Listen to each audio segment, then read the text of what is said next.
여러분 AI 들어보셨죠?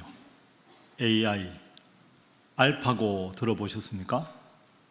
화면에 나오는데 알파고, 바둑둔 알파고. GPT라고 들어보셨습니까? 조용하십니까 이렇게? 챗 GPT라고 들어보셨습니까? 챗 GPT. 아마 이게 용어는 들어보셨을 겁니다. 딱히 설명하라고 하면 어렵지만 이런 것은 오늘 우리가 살고 있는 시대가 얼마나 과학기술 문명이 발달했는가, 컴퓨터나 인공지능이 얼마나 발달했는가 하는 것을 잘 보여줍니다. AI, 알파고, GPT, 챗 GPT, 리튼 이런 게 얼마나 많은지 모릅니다. 그래서 저한테 가끔 그런 질문을 하십니다. 목사님, 과학기술이 이렇게까지 발전하면 하나님을 믿는 신앙이 점점 더 앞으로 약해지지 않겠습니까? 이렇게 최첨단 기술 문명이 더 발전하게 되면 하나님을 믿는 믿음도 약해지고 하나님의 설 자리를 점점 인간이 더 많이 가져가는 것 아닙니까? 이러다가 기독교가 어떻게 될지 모르겠습니다. 이런 질문을 하는 분들이 있습니다. 여러분은 어떻게 생각하십니까? 과학기술 문명이 점점 발전하면 발전할수록 기독교인의 숫자가 점점 줄어들고 기독교의 영향력이 점점 미미해질까요? 이건 사실 엄청나게 중요한 질문이고 설교 시간에 간단하게 다루기가 어려운 질문입니다. 그러나 이 질문에 담긴 핵심적인 내용에 대해서 이 최첨단 과학기술 문명 사회와 하나님을 믿는 신앙, 이 두 가지 관계에 대해서 오늘은 말씀을 중심으로 한번 살펴보겠습니다. 자, 오늘은 공부하신다 생각하시고 마음을 강하게 하고 담대히 하시고, 먼저 1번은 챗 GPT 시대입니다. 챗 GPT. 챗은 대화하다 하는 거죠. 저게 좀 익숙하지 않다 하면 AI는 많이 들어보셨죠? AI가 뭡니까? 화면 한번 보시죠. AI는 Artificial Intelligence라고 해서 인공지능입니다. 인공지능을 영어로 머리 글자를 따서 AI라고 합니다. 인공이라는 말은 자연스럽지 않다 하는 뜻 아닙니까? 지능은 인간이 가진 게 자연스럽습니다. 그런데 인간이 아니라 다른, 예를 들어서 컴퓨터나 로봇이 지능을 가지게 되는 것. 지능은 원래는 인간만이 가지고 있는 고유한 추론의 능력이나 학습 능력이라고 생각했는데 인간이 아닌 인공적으로 만들어낸 컴퓨터나 로봇이 인간만이 가질 수 있다고 생각했던 추론이나 학습 능력을 가지게 될 때 우리는 그걸 인공지능, AI 이렇게 말합니다. 그럼 AI 기술이 어떻게 발전했느냐? 우리가 요즘에 제일 많이 듣는 단어가 챗 GPT입니다. 챗 GPT가 뭐냐? 원래 GPT라는 게 있었습니다. 미국의 오픈 AI라고 하는 회사에서 개발한 건데요. AI는 우리말로 정확하게 번역하면 인공지능 언어학습 모델입니다.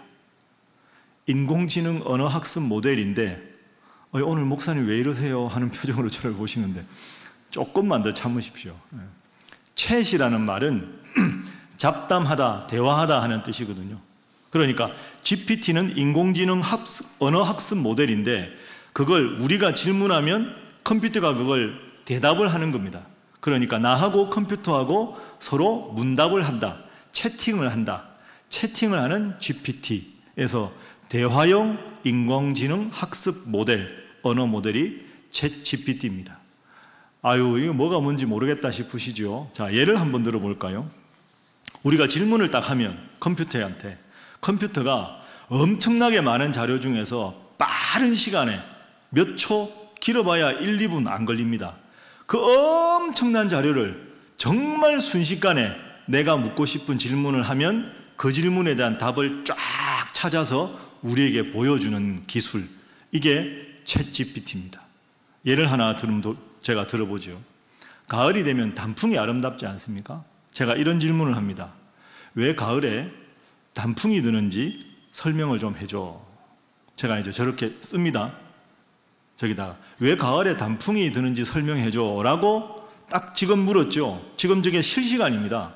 몇 초 안 걸렸죠. 보십시오. 가을에 단풍이 드는 이유는 여러 가지가 있습니다. 주로 나무의 잎사귀에 있는 엽록소 양이 줄어들고 다른 색소인 카로티노이드가 드러나기 때문입니다. 쫙 설명이 나옵니다. 그러니까 여러분 저걸 딱 치면 불과 2, 3초 안에 내가 묻는 어떤 질문에 대한 답도 컴퓨터가 신속하게 알아내서 쫙 대답을 해주는 겁니다. 요즘이 이런 시대입니다. 그러니까 이게 무슨 의미가 있습니까? 많은 책을 보거나 잘 모르는 문제에 대해서는 전문가에게 가서 수업을 듣거나 비싼 수강료를 내고 학습하지 않아도 그냥 컴퓨터 앞에 앉아서 어떤 질문이라도 그냥 우리가 질문을 탁 하면 완벽할 정도로 아주 훌륭한 대답을 아주 짧은 시간에 우리를 위해서 제공한다 하는 거죠. 제가 이번에 설교 준비하면서 이 챗GPT 기술이 얼마나 발전했는가를 한번 알아보니까요. 미국에서 의사가 되려면 의사 면허 시험을 통과해야 되죠. 필기시험. 그 필기시험 문제를 저 화면에다가 딱 띄워가지고 답안지를 써서 그걸 시험 답안지 제출할 때 냈는데 이 챗GPT의 답안이 의사 면허 시험에 공식적으로 합격 점수를 받았습니다.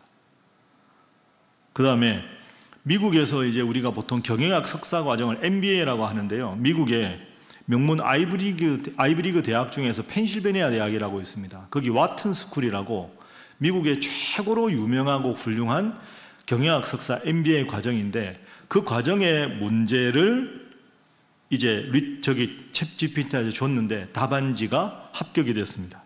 그리고 가장 최근에는 미국의 법대 교수들이 변호사 시험 볼 때 그 변호사 시험 문제를 모의로 출제를 해서 챗GPT한테 줘봤는데 그 중에서 몇 개 과목은 무난히 합격 점수를 받았다고 합니다. 그러니까 여러분이 지금 자막에서 타자 친 것처럼 저렇게 키워드로 입력을 하면 나온 답안지가 의사가 되고 경영학 석사가 되고 변호사가 되는데 큰 문제가 없이 거뜬히 합격할 정도의 수준의 대답을 제공한다는 거죠. 오늘이 이런 시대입니다. 그러다 보니까 저처럼 대학에서 강의하는 교수들은 아주 힘듭니다, 요즘. 왜? 소논문을 쓰라고 딱 주면 저는 뭐 신학교니까 신학생들은 아직 그러지 않은데요. 일반 대학에서는 저 질문에 소논문을 쓰면 저걸 다 챗GPT한테 묻는 겁니다. 제목을 줘가지고 이렇게 변형을 시키면 자료가 쫙 나오니까 그것 딱 편집해서 기말내 레포트로 제출하는 거죠. 그럼 교수가 그걸 보고 본인이 연구를 했는지 저렇게 짜깁기를 한 건지 알아내기가 매우 어렵습니다. 그리고 예를 들어서 여러분이 미국 사람한테 영어로 이메일을 보내야 된다. 한글로 딱 쳐놓고 이거 영어로 번역해줘 그러면 10초 안 걸립니다. 영어로 쫙 해줍니다. 그럼 그거 보내면 됩니다. 그러니까 이제는 영어 실력이 어학 실력이 그렇게 중요하지 않은 거죠. 이메일 보낸다고 생각하면. 그리고 최근에는 여러분이 예를 들어서 작곡가가 작곡을 했다. 그럼 이 곡에 가장 어울리는 이런 풍경에 이런 내용을 담아서 가사를 한번 만들어줘 하면 여러분이 만든 작곡에다가 챗GPT가 가사를 쫙 써줍니다. 아유, 손자한테 동화를 하나 들려주고 싶다. 호랑이와 늑대가 주인공인 5분짜리 동화 재밌는 내용으로 하나 만들어줘. 그러면 컴퓨터의 화면에 쫙 동화를 띄워줍니다. 놀라운 세상이지요. 그런데 이게 참 경이롭고 놀라운데 또 한편으로는 두렵기도 합니다. 이야, 이렇게까지 기술이 발달하면 앞으로 인간의 설 자리가 어딘가? 하나님 믿는 신앙은 어떻게 될 것인가? 이런 질문을 하게 되죠. 그리고 이런 질문은 일상적인 것뿐 아니라 여러분 신앙생활에도 사실은 도움을 얻을 수가 있습니다. 자, 여러분이 성경을 읽다가 문둥병, 나병 이런 게 자꾸 나오죠. 그럼 나병이 어떤 병인가 좀 궁금하다, 좀 더 구체적으로 알아보고 싶다. 그러면 제가 질문을 합니다. 성경에 나오는 나병이 무슨 병인지 좀 알려줘 라고 제가 씁니다. 그러면 답이 지금 뜹니다. 자, 보십시오. 지금 뜬 겁니다. 한 2초 걸렸죠. 성경에 나오는 나병은 현대 레프랄 쭉 나옵니다. 저게. 그러니까 저게 2, 3초 만에 저 답이 쫙 그냥 바로 뜨는 겁니다. 여러분에게 질문 하나 할까요? 모세 홍해 사건이 성경에 어디 나옵니까? 출애굽할 때 홍해 사건이 어디 나올까요? 누가 물으면 참 대답하기가 어디더라 싶으시죠? 그 질문 한번 넣어보죠. 성경에서 모세의 홍해 사건이 어디에 나오는지 알려줘 라고 물었습니다. 지금 저게 실시간으로 성경에서 모세의 홍해 사건은 출애굽기 14장에 기록되어 있습니다. 이 장에서는 이스라엘 백성이 애굽에서 탈출하고 아주 자세하게 설명이 딱 나옵니다. 편리하죠. 그러니까 사실은 이런 기술은 여러분이 예를 들어 구역장이라 성경 공부를 하거나 아이들에게 교회 학교에서 가르칠 때 매우 유용하게 이용할 수 있습니다. 그럼 예를 들면 여러분이 어린 유치부 아이들을 위해서 성경 공부를 하는데 오늘 성경 공부를 하는데 좋은 그림이 필요하다. 그러면 이미지를 만들어내는 AI 프로그램 들어가서 이 본문에 좋은 이미지 그림을 몇 장만 해줘. 그러면 아주 멋지게 그림을 또 만들어 주기도 합니다. 성경에서 아팠다가 병이 나은 기사를 10개만 찾아서 정리해줘 하면 몇 초 안에 쫙 1분부터 10분까지가 나옵니다. 저같이 공부하는 사람들은 세계 종교 인구 현황이 지금 어떤지 몇 장 정도 정리해서 알려줘. 그러면 1분 안에 전 세계의 인구가 얼마나 많은 사람이 어느 종교를 읽는지 퍼센트로 쫙 띄워줍니다.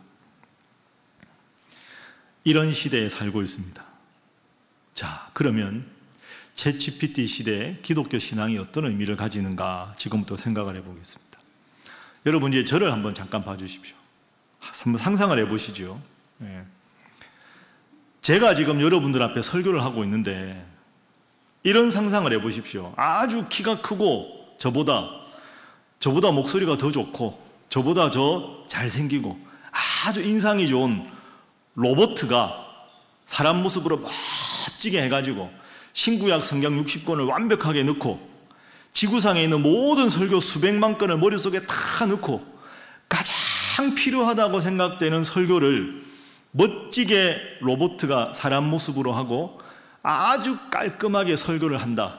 이 자리에서 저런 기술을 이용해서 그렇게 설교를 한다면 제 질문의 핵심은 이겁니다. 여러분 여기서 대답을 잘 하시지 않으면 제가 시험을 받을 수 있습니다. 만약에 그런 로봇가 아주 멋지게 설교를 하면 그 로봇 설교 들으시겠습니까? 제 설교를 들으시겠습니까? 대답 안 하시는 분들은 여러분 이게 현실적으로 일어날 수 있는 일입니다. 그죠? 로봇가 멋지게 사람 모습으로 해가지고 딱 이렇게 설교를 할 수 있거든요. 그 앞으로 시대에 설교가 필요한가? 이런 질문을 제기하는 경우도 있습니다. 여러분의 대답을 들으니까 제가 좀 안심이 되는데 자, 그래서 제가 이번에 이렇게 한번 질문을 해봤습니다. 요한복음 3장 16절 제일 잘 아는 거 아닙니까? 그걸로 한 장짜리 설교문을 만들어줘 라고 제가 챗GPT한테 질문했습니다. 자, 지금 바로 나오네요. 요한복음 3장 16절은 다음과 같이 기록되어 있습니다. 설교문 제목 하나님의 놀라운 사랑과 영원한 구원.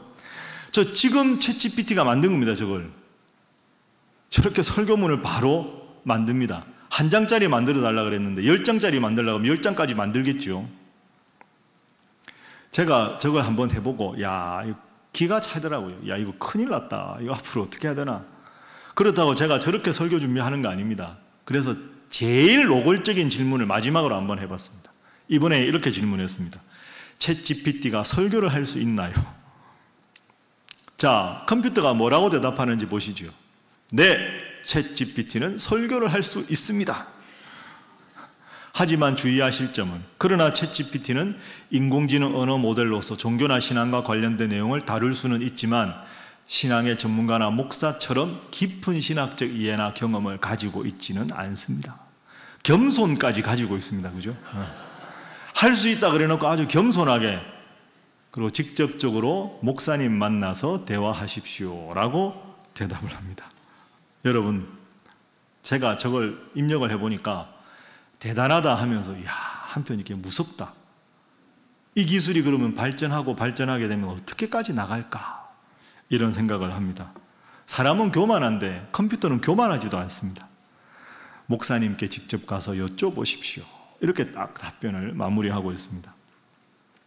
자, 지금까지 제가 여러분들한테 오늘의 기술 문명이 얼마나 발전했는지 예를 보여드렸습니다. 그런데 여기에 결정적인 문제가 있습니다. 지금부터 이 내용을 여러분이 잘 기억하십시오. 특별히 여러분의 자녀나 자손들이 앞으로 기독교 신앙이 무슨 의미가 있나라고 물었을 때 여러분의 대답입니다. 자, 챗GPT의 문제점, AI의 문제점은 정확하지 않은 정보를 제공하기도 한다는 겁니다. 이게 매우 중요합니다. 그래서 여러분, 제가 방금 예를 들었는데 저 대답을 다 맞다고 맹신하면 절대로 안 됩니다. 특히 신앙적인 문제는 그렇습니다. 컴퓨터가 저 모든 자료를 어디서 모으겠습니까? 자기가 창작하는 게 아닙니다. 기존의 자기 데이터베이스에 있는 모든 책이나 정보, 떠돌아다니는 모든 정보와 자료를 수집을 해서 그럴듯하게 짜집게 해서 제공하는 겁니다. AI는 정보를 창작할 수 없습니다. 이미 주어져 있는 정보를 편집해서 그럴듯하게 우리에게 보여주는 것일 뿐입니다. 그러니 앞으로 저건 참고 자료지 저걸 정확하게 맞다라고 믿어서는 안 됩니다. 그래서 제가 이번에는 이 질문을 한번 해봤습니다. 우리 이일선 목사님, 그죠? 한국의 슈바이처 아닙니까? 별명이. 한국의 슈바이처 이일선 목사의 생애에 대해서 알려줘 라고 챗GPT에게 제가 질문을 해보았습니다.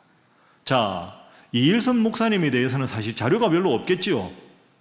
자, 뭐라고 대답합니까? 죄송하지만 저는 한국의 슈바이처 이일선 목사에 대한 실시간 정보를 가지고 있지 않습니다. 자, 밑에 보십시오. 그러나 슈바이처 이일선 목사는 한국의 기독교 목사 중 하나로 알려져 있으며 그의 생애와 업적은 한국의 기독교 역사에서 중요한 역할을 한 것으로 알려져 있습니다. 이에 대한 자세한 내용은 관련 문헌이나 온라인 자료를 통해 탐색하시는 것을 추천해 드립니다. 저기까지 나오죠. 제가 저 질문을 이렇게 저렇게 변형을 해보니까 제가 설교 준비를 다 했을 때가 이제 목요일쯤이거든요. 목요일까지 제가 이 질문을 했을 때 저 질문은 늘 달라집니다. 저 밑에 보십시오. 자, 슈바이처 이일선 목사는 레버런드가 목사입니다. 일선 리는 대한예수교 장로회 소속의 목사이며 한국의 기독교 지도자입니다. 그 다음 줄에 보세요. 슈바이처 이일선 목사는 한국에서 태어나고 성장한 후 미국으로 이민하여 신학을 공부하였습니다. 저게 맞을까요? 틀릴까요? 틀렸습니다. 목사님은 미국에서 공부하신 적이 없습니다. 그는 신학 박사 학위를 취득을 했나요? 그런 적 없습니다. 그 다음 줄에 이일선 목사는 기독교 신앙과 교리에 대한 깊은 이해와 열정을 가지고 있으며 그의 설교와 강의는 목사님은 강의를 별로 하신 적이 없습니다. 그러니 저 질문을 시간을 맞추어서 여러 번 해보면 전혀 엉뚱한 대답이 나옵니다. 제가 초대 이일선 목사님에 대해서 저 챗GPT에게 물었을 때 여러 질문을 해보니까 통계적으로 목사님에 관해서 책을 쓴 제 입장에서 봤을 때 30% 정도만 맞고 70%는 다 틀린 내용입니다. 그러면 누군가가 이일선 목사님에 관한 자료를 저 챗GPT에게 물었을 때 그분이 가진 정보는 70% 이상 잘못된 가짜, 거짓 정보라는 결론이 생깁니다. 그러니 여러분이 앞으로도 저런 과학기술은 어디까지나 참고용으로 해야지 그걸 그대로 믿어서는 안 된다는 거죠. 이게 왜 위험하냐 하면 신앙생활에 도움을 얻다고 챗GPT에 도움을 얻다 보면 큰 문제가 하나 생깁니다. 왜? 이단, 우리 주위에 얼마나 지금 이단이 많습니까? 그런 이단들이 자기들이 이단이 아니라는 것을 증명하기 위해서 엄청나게 많은 동영상과 엄청나게 많은 자료를 컴퓨터상에 많은 사람들에게 공유하지요. 그러면 그 이단에서 하나님 믿는 신앙에 대해서, 교회에 대해서 잘못된 가르침이 얼마나 많은지 모릅니다. 챗GPT는 컴퓨터에 있는 수많은 데이터베이스를 종합해서 그걸 그럴듯하게 편집하기 때문에 여러분이 신앙적인 질문을 했을 때 그 질문에 대한 대답의 매우 많은 퍼센트는 이단이나 잘못된 교리에 대한 정보일 수가 있다는 겁니다. 그러니까 신앙적인 질문을 저렇게 물어서 그 대답을 가지고 구역 공부에 활용하거나 아이들에게 가르치는 것은 매우 위험한 일입니다. 그걸 하시려면 여러분이 꼭 필요하다면 자료를 프린트를 하고 정리한 다음에 해당 교구 목사님이나 전도사님께 반드시 검증을 받으셔야 합니다. 섣부른 지식이 사람을 더 혼란하게 만들 수 있습니다. 그게 챗GPT가 가진 치명적인 한계입니다. 이 점을 꼭 여러분이 기억하셔야 합니다. 제가 요즘도 금요일날 오전에 구역 모임하고 오후에 신학교에 강의하러 갑니다. 그럼 제가 신학교에 가서 강의를 하면 주제를 정해서 이제 소그룹을 만들어서 매주 발표를 시킵니다. 몇 명씩 팀을 짜서 PPT로 이제 발표를 한 20분 정도 시키고 그거에 대해서 질문과 대답을 받고 학생들이 해결하지 못하는 건 제가 이제 쉬는 시간 다음에 발표를 정리하고 교수로서 가르쳐야 될 내용을 가르칩니다. 그런데 여러분, 신학생들 가르치다 보면 참 열심히 잘 합니다. 그런데 이런 학생들이 있습니다. 말을 참 유창하게 잘하고요. 발표하는데 목소리도 좋고 아주 잘합니다. 그래서 그 동기들 중에는 저 친구 참 똑똑하다.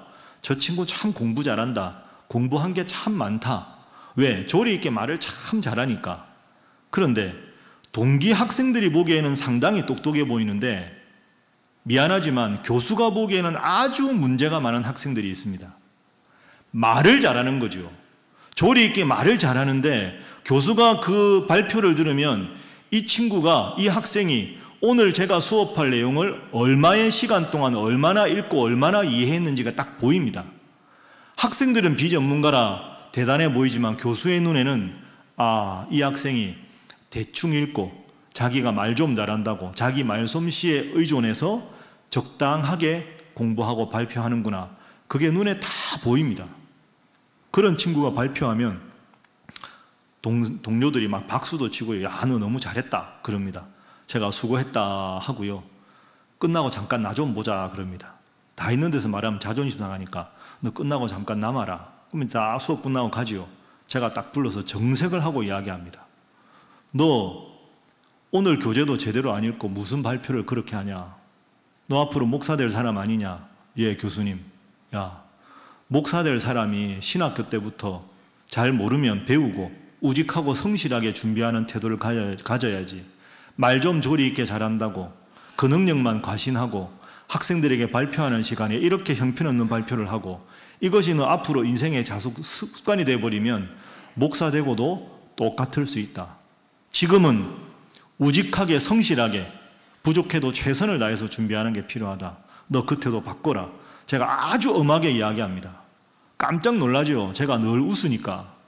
그러나 그 학생에게는 반드시 그렇게 말해줘야 합니다. 왜? 안 그러면 교만해지거든요.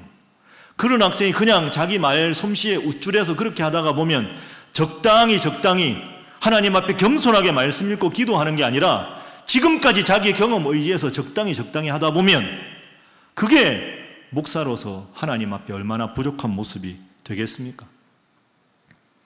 저는 현 단계의 챗GPT가 이 학생과 비슷하다고 생각합니다. 아주 짧은 시간에 아주 많은 정보를 깔끔하게 꺼내서 그걸 쫙 몇 초 안에 제공하면 이야 대단하다 싶지만 그 속에 위험이 있습니다. 말씀드린 대로 잘못된 정보와 바른 정보를 정확하게 분별해내지 않으면 그것을 맹신하게 되면 그것은 상당히 위험하게 되는 거죠. 말은 유창하게 하지만 실력이 부족한 학생, 교수가 보기에 말은 그럴듯하지만 제대로 공부하지 않은 학생, 그 모습이 바로 챗GPT의 모습이라고 생각합니다. 이제 마지막 세 번째입니다. 그러면 우리가 이 챗GPT 시대에 하나님 믿는 신앙을 어떻게 이해해야 하는가? 인공지능, 그 언어학습 모델이 챗GPT라고 말씀드렸죠. 인공지능입니다. 지능은 지식과 비슷하죠. 그러나 지능과 지식보다 하나님께서 말씀을 통해 더 강조한 게 있습니다. 지능과 지식이 아니라 무엇입니까? 지혜입니다. 따라합니다. 지혜. 따라합니다. 지혜가 더 중요하다. 이게 성경의 가르침입니다. 그럼 지혜와 지능과 지식이 어떻게 다른가? 자, 잠언 4장 말씀에 5절부터 7절을 화면으로 한번 보십시오. 자, 지혜를 얻으며 명철을 얻으라. 지식과 지능이 아닙니다. 지혜를 얻으라. 내 입의 말을 잊지 말며 어기지 말라. 지혜를 버리지 말라. 그가 너를 보호하리라. 그를 사랑하라. 그가 너를 지키리라. 자, 7절을 함께 읽어볼까요? 시작. 지혜가 제일이니 지혜를 얻으라. 내가 얻은 모든 것을 가지고 명철을 얻을지니라. 아멘. 여러분, 이 지혜는 제가 많이 여러분들에게 강조하는 내용입니다. 지혜와 지식이나 지능은 다릅니다. 지혜는 누구로부터 오는 겁니까? 하나님으로부터 오는 게 지혜입니다. 지식과 지능은 인간이나 AI, 컴퓨터나 이런 것들이 가지는 겁니다. 그러니까 하나님으로부터 오는 것은 지혜고 지식과 지능은 인간이 가지는 것이지요. 성경은 결코 우리 인간의 지식이 필요 없다고 말하지 않습니다. 지식이 많아야 정확하게 우리가 살아가는 데 도움을 얻을 수 있습니다. 그러나 지식보다 더 중요한 게 지혜다. 왜? 그 지혜의 근원은 하나님이시니까. 이것이 성경의 가르침입니다. 지식과 지혜가 무슨 관계가 있는가? 제가 이런 예를 여러분들께 소개해드렸습니다. 여기 피아노가 있고 오르간이 있습니다. 피아노, 오르간이 아무리 고가의 장비고 좋은 악기라고 해도 조율사가 전문적으로 오셔서 전문적으로 조율을 해야 합니다. 아무리 고가의 악기라도 조율사의 손을 거치지 않은 악기는 시간이 지나고 나면 음이 무뎌지고 정확한 소리를 내기가 어렵습니다. 그렇습니다. 우리는 수많은 배움의 과정을 통해 지식을 습득해야 합니다.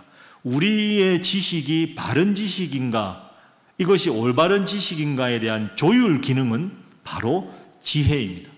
내가 가진 판단, 내가 가진 지식, 내가 가진 정보가 이게 올바른 것인가를 하나님의 말씀에 비추어서 조율하고 검증해내는 것이 지혜입니다.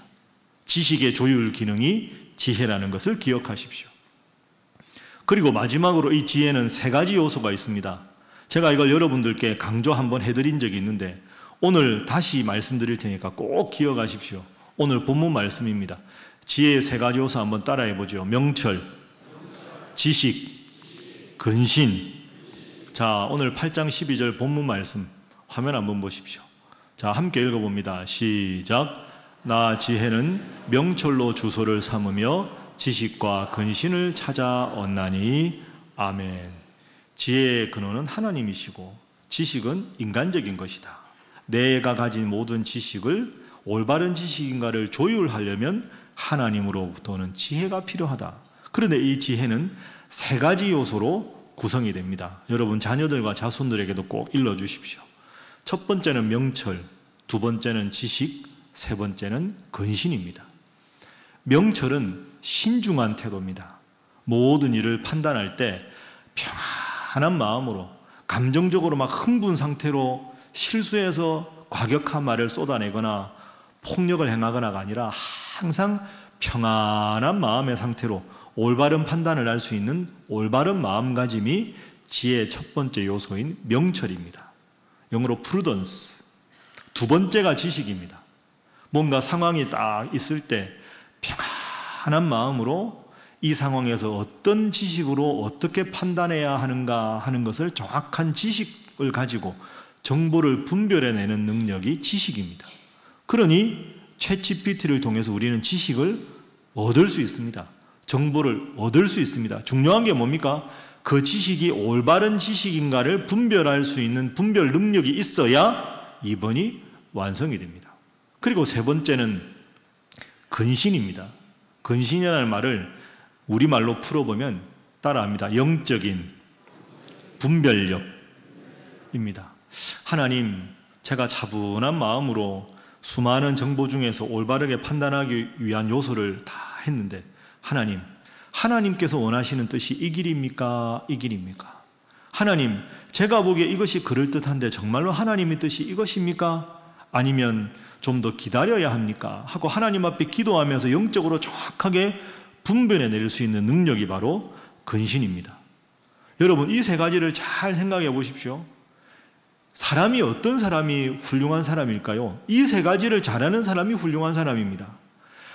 항상 주의가 어떻게 되든지 하나님 주시는 평안한 마음을 가지고 많은 지식을 정확하게 분별해내는 판단력을 가지고, 그리고 그렇게 판단한 다음에 하나님께서 정말로 원하시는 뜻이 어디에 있는가를 영적으로 분별해내는 사람, 이 사람이 바로 하나님께서 함께 하시는 지혜로운 사람인 겁니다. 여러분, 앞으로의 시대는 지식이 많다고 자랑할 수 있는 시대가 아닙니다. 왜? 챗GPT 보셨지 않습니까? 여러분이 존경받는 사람이 되고 싶으십니까? 여러분의 자녀들이 정말로 이 사회에서 훌륭하다고 존경받는 인물로 자녀를 양육하고 싶습니까?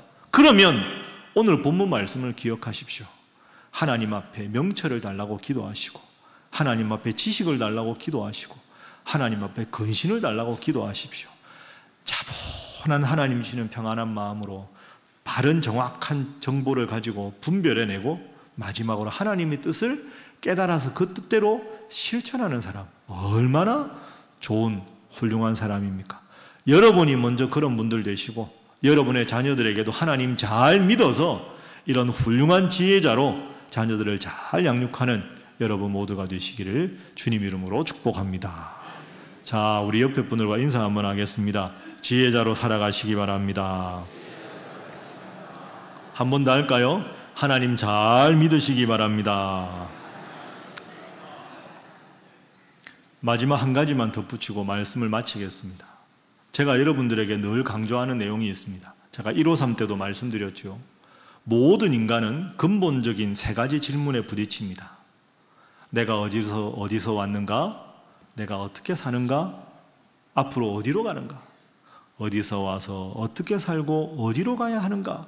모든 인간이 대답해야 될 제일 중요한 세 가지 질문입니다. 그러나 그 어떤 챗GPT도 앞으로 아무리 기술 발달해도 내가 어디서 와서 어떻게 살고 어디로 가는지는 대답을 줄 수 없습니다.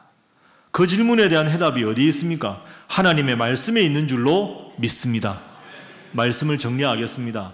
과학기술이 점점 발전합니다. 이건 여러분 인간이 대단해서가 아닙니다. 하나님께서 우리를 사랑하시기 때문입니다. 그래서 하나님께서 우리에게 이런 기술을 발전시킬 수 있는 이성적인 능력을 주셨습니다. 그래서 과학 문명의 이 길을 충분히 누리십시오. 그러나 이 모든 것은 내 인간이 위대해서가 아니라 하나님께서 우리에게 주신 지혜와 지식으로만 가능하다고 생각하십시오. 그러니 점점 살기 좋고 점점 편리해지면 인간이 하나님이 이제 필요 없다가 아니라 하나님이 이 모든 것을 우리에게 허락해 주셨으니 그 하나님 은혜에 감사하고 하나님으로부터 오는 지혜로 살아가는 것이 오늘 우리에게 필요한 것입니다. 라틴어로 흙이라는 단어가 있습니다. 후무스라고 발음합니다. 흙. 저 흙에서 나온 중요한 단어가 두 가지가 있습니다. 흙에서 나온 단어 첫 번째가 호모, 인간입니다. 인간은 흙으로부터 시작되었다. 또 하나 중요한 단어가 있는데요. 라틴어로 후밀리타스입니다. 후밀리타스는 겸손입니다. 인간은 흙으로부터 왔다. 그래서 겸손해야 한다. 인간의 가장 중요한 덕목은 하나님 앞에 겸손한 것입니다. 하나님 주신 문명의 이 길을 잘 누리면서도 그러나 과학기술이 점점 발전한다고 해서 하나님으로부터 멀어지는 것이 아니라 이 모든 것을 하나님 주셨다 하는 마음으로 하나님, 더 정확하게 하나님의 뜻을 분별하고 더 하나님을 사랑하는 지혜자로 살아가게 하옵소서. 그렇게 겸손하게 더욱더 하나님 잘 믿는 여러분 모두가 되시기를 주님 이름으로 축복합니다. 기도하겠습니다. 그 옛날 아담에게 아담아 내가 어디 있느냐 물으시는 하나님, 그 물음 앞에 오늘 저희가 다시 섭니다. 주님, 저희로 하여금 오직 겸손하게 하옵소서. 과학 문명의 발달을 경험한다고 해서 하나님으로부터 점점 멀어지는 오만과 교만을 버리게 하시고 오직 이 모든 것을 하나님 주신 선물로 여기며 선용하게 하시고 더욱 겸손히 주님을 잘 섬기게 하여 주옵소서. 예수님의 이름으로 기도하옵나이다. 아멘.